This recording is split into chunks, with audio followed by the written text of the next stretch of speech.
Hi, and welcome to the Kale Houser Leadership Secrets podcast. Today, I want to talk about being materialistic.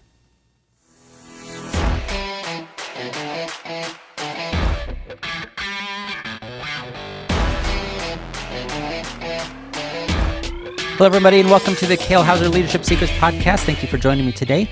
Let's jump right into it. I wanted to talk a little bit about the concept of materialism and specifically being materialistic. This came to the forefront of my brain because I was recently partaking in a webinar and hearing the presenter talk about a couple different things. But at one point, they brought up this concept of somebody has a private jet and a yacht and other materialistic things like that. And it kind of alluded to, and the point of it was, and it was completely a little bit offhanded. You know, it definitely wasn't the driving point of the presentation by any stretch. It was more an offhand remark of, because you may have a private jet or you may have a yacht or something of that nature, you are materialistic. It was kind of a if-then statement where if you have these things, then you are this, right? And it really kind of struck me as really fascinating because it is not necessarily it's a mindset issue is what it becomes. Because one, A does not always equal B in this kind of sense. You can have a jet and not be materialistic. You can have a yacht and not be materialistic. There is a difference of things, and it was just fascinating to see during the course of this presentation a little bit of that person's, probably from their upbringing or, just their worldview really creep into that a little bit and express itself in that form of, super rich people are materialistic. And it just got me, thinking of the question of what makes somebody materialistic. And this is a little bit off topic as far as, what I usually talk about directly dealing with leadership and leadership in the business place and in your workplace. But it is completely applicable because it deals with our mindsets and the preconceived notions that we bring to our workplace and bring to our leadership roles and how we view those around us and how we interact with those around us.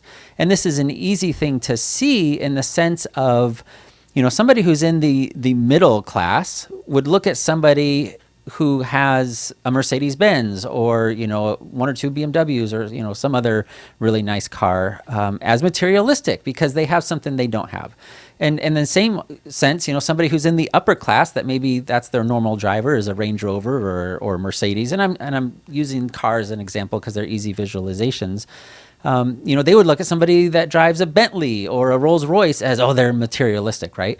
And on the same sense, somebody that's dirt poor and making, struggling just to make ends meet and pay their rent, they would look at somebody who has a new Honda Accord as materialistic, like, they're just flaunting their money, spending on their money, right? It's just levels of perception and levels of kind of almost judgment of those that have things you don't have or that you're not capable of getting.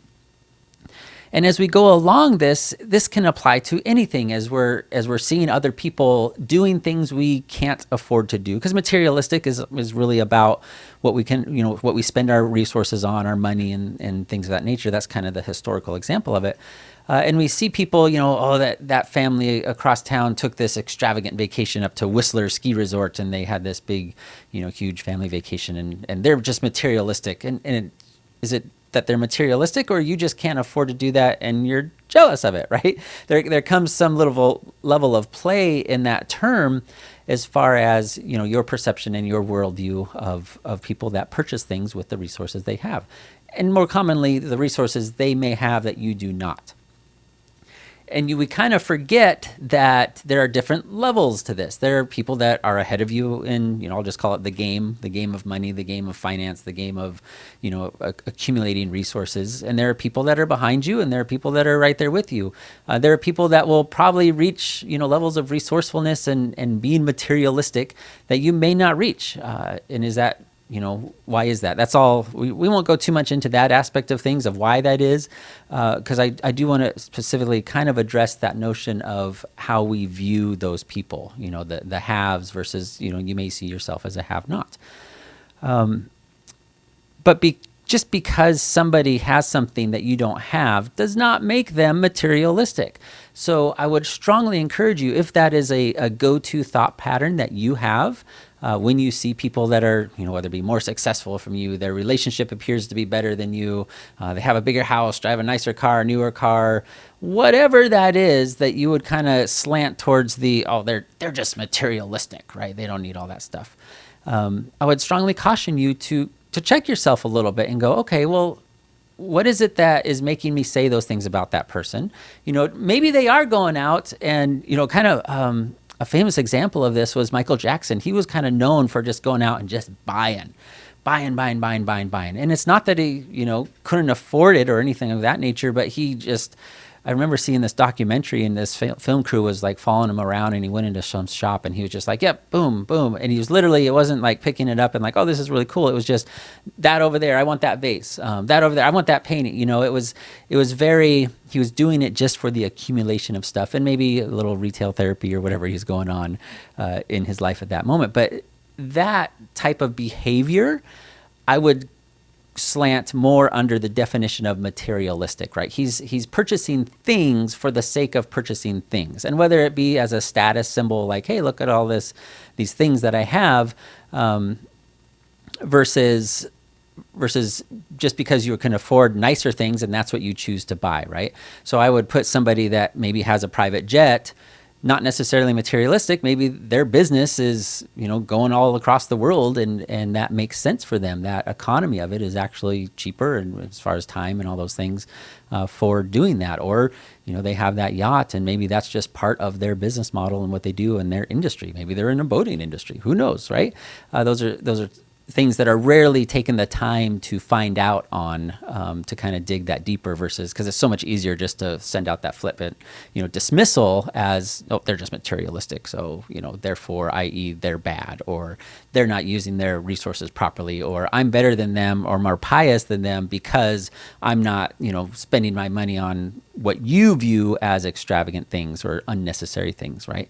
So all of these kind of, definitely childhood and adolescent and young person thought process come in until you open your eyes to the larger world and realize that that's not always the case. That just because they have and you do not does not make them materialistic. So going back again to how when you run into people like that, why do we not automatically slant towards the, dude, that's awesome. You were able to get a jet, or, that is so cool. You just bought, a $1 million yacht, whatever that is. You just rolled home in a new Bentley or a Land Rover, whatever that is. Why isn't that we as a society or as just natural personalities is congratulatory? Instead of being jealous, instead of being judgmental of it, just going, wow, that is so cool. Congratulations on your success. Congratulations that, you landed that new client and you got your dream car, right? Congratulations that you've been grinding and working so hard and sacrificing so much that you took your family on that big European vacation that you and your spouse had been dreaming about for the last 10 years, and you finally made it happen. And then, it just so happened to be a Viking river cruise through Europe that cost $10,000 a ticket, right? To most people, that would be materialistic or extravagant. But to you, that, that's a long time dream that you worked really hard and sacrificed for in order to make happen. And there's nothing wrong with that. We all have to have goals. We all have to have things that we strive for and that are worth sacrificing for in order to make life enjoyable and with the people that we enjoy. So I would strongly encourage you, as you're finding yourself leaning towards these thoughts, take that moment, say, well, one, why am I having this thought? Two, is this thought something coming from me, or is it some behavior that's coming from them that's causing that thought? Okay. Basically, like how you're interpreting their behavior. And three, why am I not slanting or leaning towards being congratulatory, celebratory with them, honoring them for their success or their, whatever that is, versus, being essentially judgmental of them and dismissing them out of hand as being materialistic. So I just thought it was really a fascinating kind of peek into that person's, little bit of mindset and background. And I certainly, there was a time, absolutely, when I would be walking down the street and I'd see a really nice Lamborghini or something going down the road, and I'm like, man, that, I can't believe they're their money on that and things of that nature. And I even mentioned this in a previous podcast about, previous commanders that would park their Corvettes in front of the job and what's that doing and the signals that's sending. So there is another aspect of that from that person's perspective. But really, this is a personal mindset with you if you found yourself that's kind of your go-to for people that have things that you may not have, especially materialistic things. All right. If you have any comments or thoughts on that, I'd love to hear them, read them. Shoot me an email, kale@kalehouserleadership.com. Leave a comment below. Likes, comments, subscribes are fantastic to help me blow up the channel and really get the name out there and help a lot of people. Hope you guys are doing wonderful, and I look forward to talking to you soon. No matter where you're in the world, have a fantastic afternoon. Bye.